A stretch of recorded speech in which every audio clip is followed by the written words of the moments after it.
Hello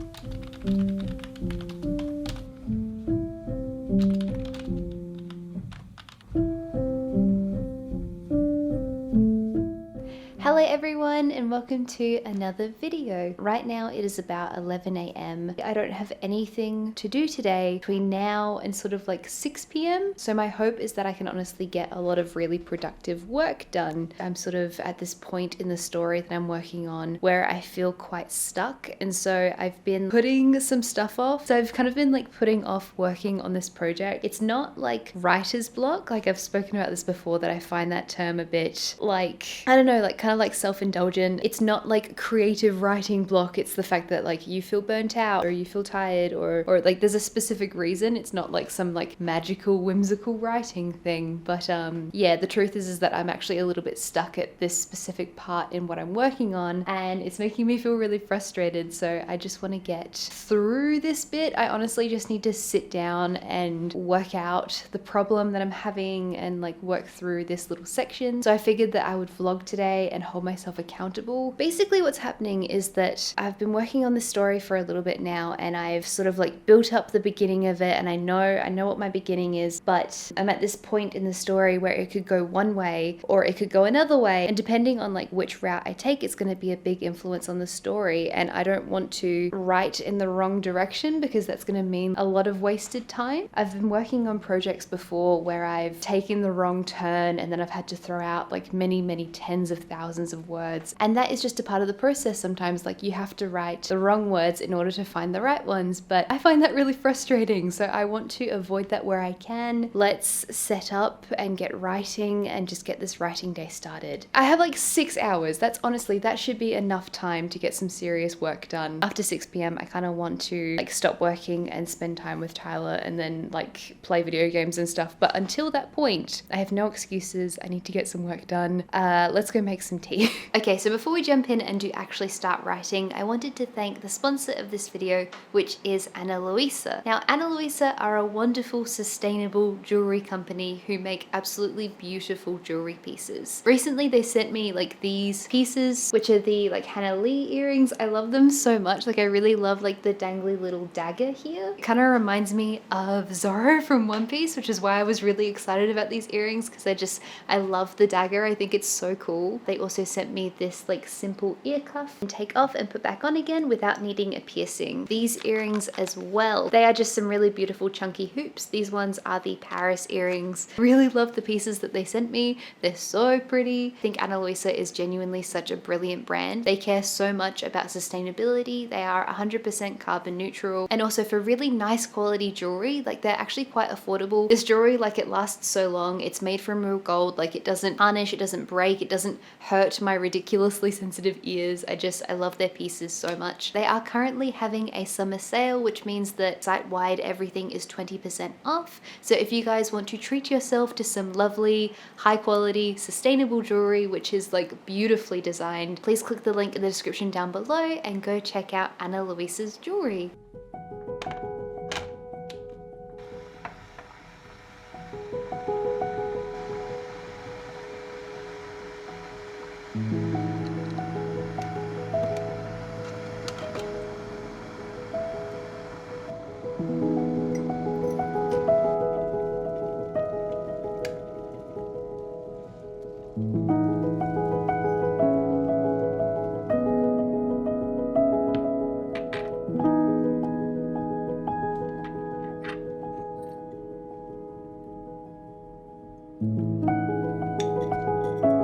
Okay, so the tea has all been made. Please ignore all of the boxes and stuff behind me. I mentioned in my last vlog that my partner and I recently upgraded our monitors, but we are yet to recycle all the boxes and stuff, so I'm gonna try and not pan around in that direction too much. I'm gonna kick off by doing some writing sprints, which basically for me that means that I'll pick a couple of random nouns. So I'll pick like lamp and drink bottle and teacup, right? And then I'll like for a minute or 2 minutes I'll just like write endlessly about those specific words. words. You're basically just describing the imagery around these specific little things, and it just kind of helps me with like concentration and stuff like that. And then after I do that, I haven't actually picked 3 words yet. Maybe I will go with lamp, teacup, and drink bottle, then do a 30-minute writing sprint and see how much work I can get done. So the goal for today in terms of like words and stuff, I'm hoping to maybe get like 20,000 words, like 2,000 words.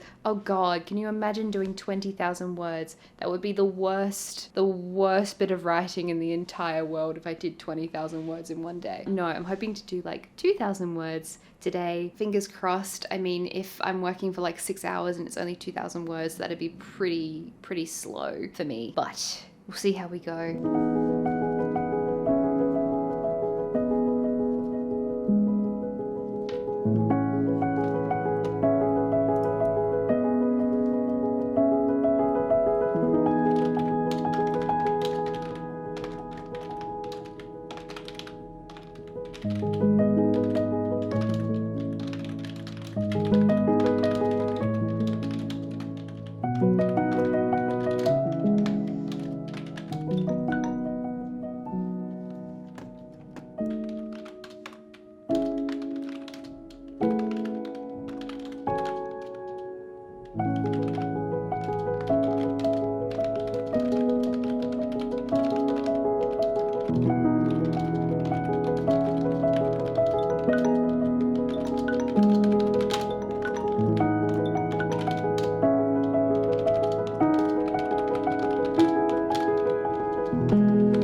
Okay, so this little exercise is all done. For the first sort of sprint, I did drink bottle, and that was 69 words. The second sprint was the word teacup, and that was 88 words. And then the final sprint, which was the word lamp, is 110 words. So this is why I like this, because it means that I end up writing faster and faster. The point of this is to not really pay too much attention and to not think too hard about it. So for example, right here, I spelled the word daffodils as daffodils. That's not how you spell daffodils.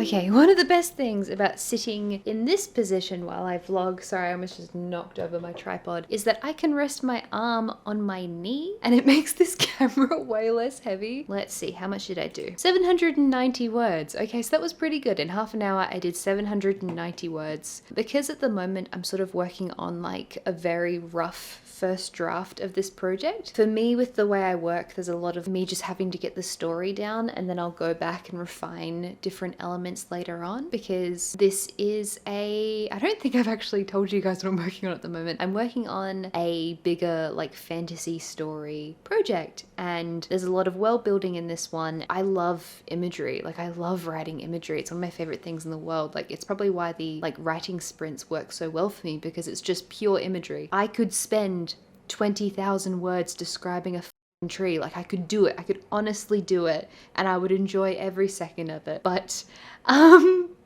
people reading aren't necessarily going to enjoy that very much, because like the most engaging part of a story, at least for me as a reader, is always going to be character and plot. But for me as a writer, what I really love is like writing imagery and constructing worlds and doing magic and all of that kind of stuff, because I love that stuff. Like, I really know that about it. In these sort of early stages, it's really important for me to like get down the skeleton structure of the story so that I know that it's engaging, so that it's hitting certain plot beats. So what I I tend to do in true Christy fashion is that I will set up a spreadsheet, and I basically set up a one-pager for what I want to happen in the story. It's kind of like a beat sheet, so I'll have like, you know, this is the introduction, this is like the major call to action. I don't think I'd be able to have anything more than like a one-pager because I would find that quite overwhelming. When I'm writing a short story, for example, I will kind of just really quickly plot down a few dot points of where I want the story to go, because a short story is like generally around 3,000 words. It's quite short, and so you don't need a lot of detail, or at least I don't need a lot of detail. For something that's more of like a long form work, what I'll have is like a one-pager, and at the moment that's sitting in Excel because there's a lot of different columns to my like one-pager. I just kind of need it to be short and concise and to be laid out in a way that's very simple and will not overwhelm me, because if I find it overwhelming, I will write the document and then I will never go back to it, and I'll completely forget about it and it will be useless to me. I need a loose roadmap, otherwise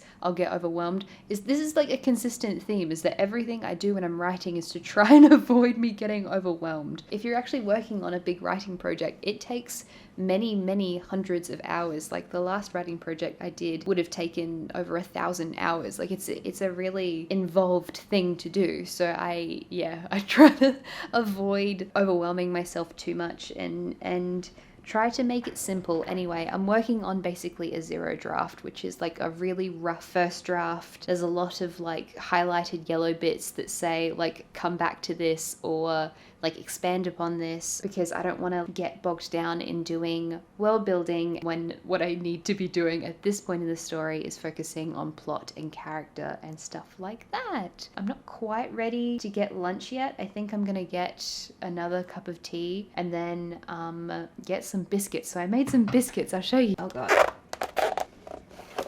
Honestly, vlogging is just practicing how to do everything one-handed pretty much. Anyway, I made these biscuits and they are gluten-free and dairy-free because we're still continuing that whole saga. Chocolate biscuits, and I'm not 100% convinced. I think for what they are, they're pretty good, but they're a little bit dry. I'm gonna put a couple of these on a plate and then stop procrastinating and go get back to work.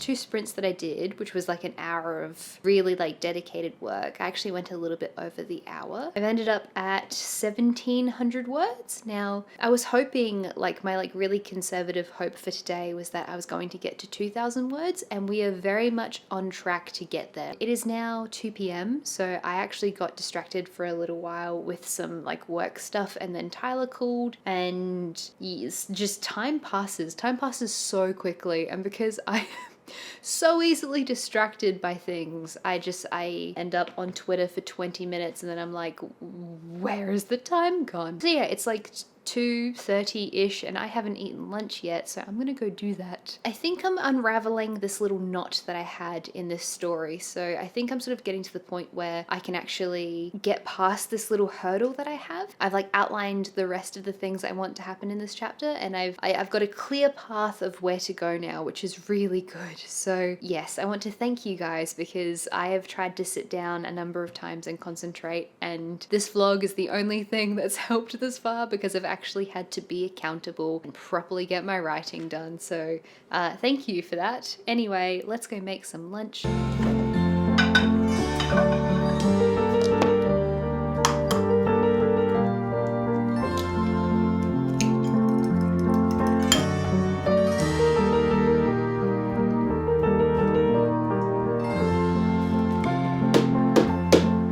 Look at this chunky piece of gluten-free bread. Just very, very wide.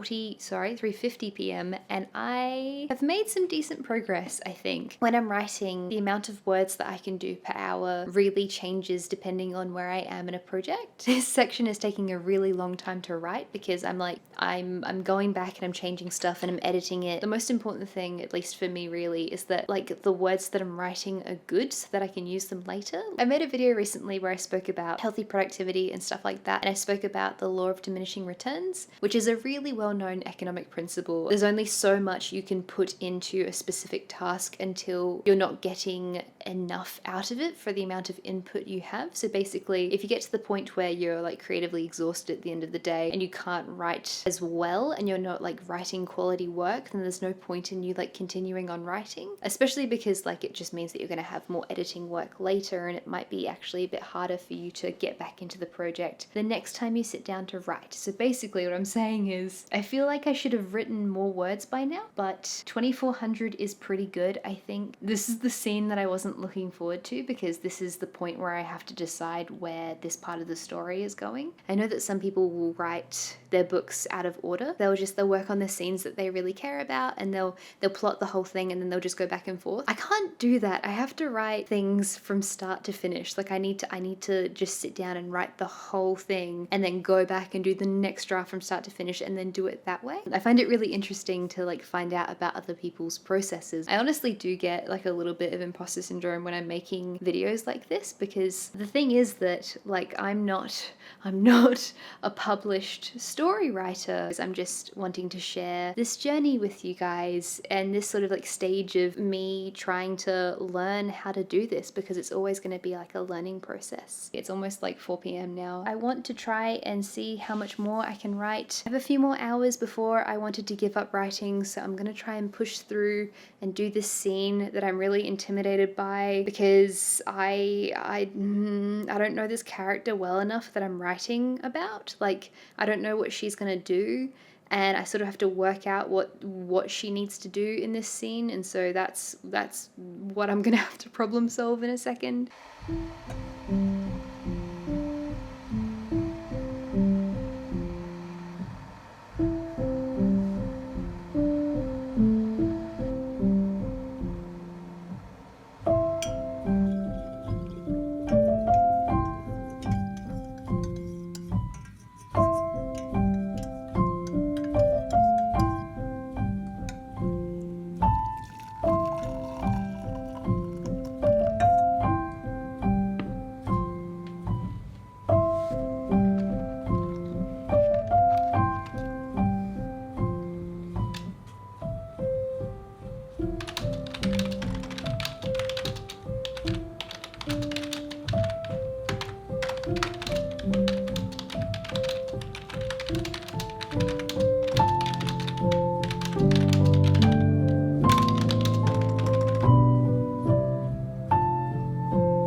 And now for the final check-in of the day. So in the end, 3,532 words. So we are all done for the day. I had planned on writing until 6 p.m, but I have sort of gotten to this point where like I'm writing really, really slowly now. Probably I would have wanted to write more, but I have pretty much gotten past that little knot in the story I was talking about. I was kind of dreading it a lot, and I'm happy that we pretty much passed that. I tend to be a little bit vague about what I'm working on in these videos because nothing is ever set in stone and you never know what is going to work or not work. You know, I might end up writing another 50,000 words of this story and then think that it's not the type of thing that I should be working on and then go move on to a different project. To me, when I'm working on this stuff, it's so much more important that I make something I'm really, really proud of and that I make something which is the best that it can be, rather than, you know, producing a certain amount of work by a certain time. Normally when I make writing vlogs, I end up going to a cafe and writing at a cafe, which is like still a very like big luxury for me, like being able to like go out and sit somewhere nice like that. I like doing that during writing vlogs because I feel like it's like a lot more interesting than me just sitting at home typing. Today I just really wanted to buckle down and get a whole heap of work done. I'm actually wearing my pajamas right now because when I was eating my soup earlier, I actually dropped a bit of soup on my pants. Yeah, I find it really fun to talk about writing and to talk about writing process, although I do struggle, as I said a little bit earlier, with feeling like a little bit of an imposter with speaking about writing, because I don't want to pretend that I'm like a published writer when I'm not. Like I get people who ask me every now and then if they can read my books, and I always have to be like, I've not. I wonder if maybe like the fact that one of my short stories is listed on Goodreads confuses some people. I have a short story called The Bird Fountain, which is on my website, which you can go and read if you want to read. I never actually made that Goodreads listing, like someone else made that listing, and I had a Goodreads account, so I like claimed that short story as my short story because I was like, what if someone else claims it? Like I wrote this thing, so I should probably be the person who claims it. And so it says Christy has this many books, and it's not a book, it's a short story. Anyway, my point is that I don't want anyone to be confused. I feel a little bit odd telling you guys about these projects when I know full well that it's like you guys will probably never see them. That sounds really like pessimistic, but like it's the honest fact that it's really hard to get a book published. It's really hard to get stories published, and so there's a lot of rejection in the publishing industry, and that's just sort of part and parcel of having this aspiration to write stories and to have those stories be published. I'm under no illusions that when I'm speaking about these writing projects to you guys, it's not unlikely that you guys might not ever see them. I put many years into the other long form story that I wrote, and that story is now never going to see the light of day because it got like rejected by all of the agencies and publishers that I sent it to. And now I acknowledge that that book is not up to the standard that I want my work to be at, and so I'm working on something new. Now, because I've had enough distance from that project, I can see like where it went wrong, and I can take those lessons and use it for this story. But the thing is, right, because there's so much rejection in publishing and in book writing, and if you're really committed to this, you just have to write everything with the understanding that it might not ever see the light of day if you want to go down a traditional publishing route. If I write a story, like a big long form story, like a 100,000 word story every year and a half until I'm 80 years old, and none of them ever get published, I'll still be somewhat content because at least I spent all of that time doing something that I love. So if anyone was wondering why I'm often so vague about like the stuff I'm working on and like the stories I'm working on, it's because I'm fully cognizant of the fact that this story might not ever see the light of day, and so I don't want to share any specifics from it. I don't want to jinx it. I don't want to say anything about it because I genuinely have no idea, and that's just the nature of doing this. Yes, that was my big long spiel about publishing and why I'm a little bit vague about the stories that I work on. Thank you guys so very much for watching this rambly writing vlog. Please let me know if you want to see more videos like this where I just pick up the camera while typing and fill you guys in. Like normally when I do writing vlogs, they're a bit more like cinematic and there's a bit more b-roll and stuff like that. So please let me know if you liked this format. Thank you to everyone over on Patreon for supporting this channel. I do put a lot of my writing updates over on Patreon, so if you're interested in that, please feel free to check it out. Take care guys, and I will see you next time. Bye bye.